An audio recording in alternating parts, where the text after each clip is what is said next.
Peggy 12.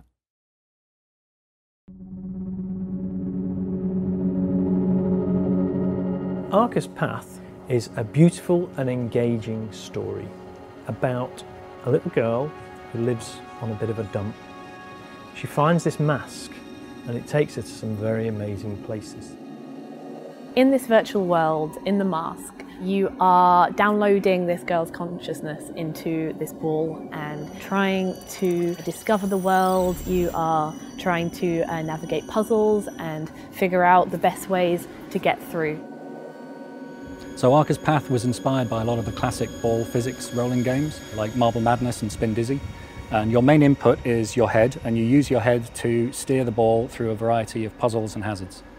The simplicity of control of just using your head means it's very engaging, very gettable, and you really focus on moving forward. You can navigate this full 3D landscape and platforms just by looking around. Throughout the story of Arca's Path, the character that you play as arrives in this beautiful sort of fairy tale world, and it's very peaceful and you're just exploring these really beautiful landscapes and gardens. But as the game progresses, you discover that things aren't quite what they seem, and the world becomes a bit more hostile, so you start to encounter much more challenging environments. The world crumbles around you, it becomes more broken, it becomes more glitched, and because of that, the world becomes more difficult as well. So you can have kind of physical obstacles of things breaking underneath you, or kind of having to choose different paths and seeing which one you can navigate best. So we're trying to create a range of different emotions in Arca's Path. There are certain levels that are very relaxing, beautiful gardens that are fun to explore at a slow pace. Later on, there's some environments that are quite intimidating and some very hazardous gameplay that you need to overcome.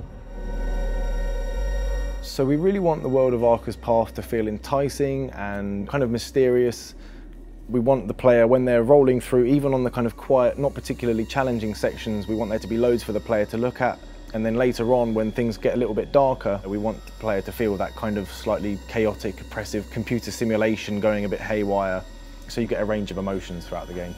The way I feel when I'm playing Arca's Path is relaxed, engaged, and wanting to know what's going to happen next.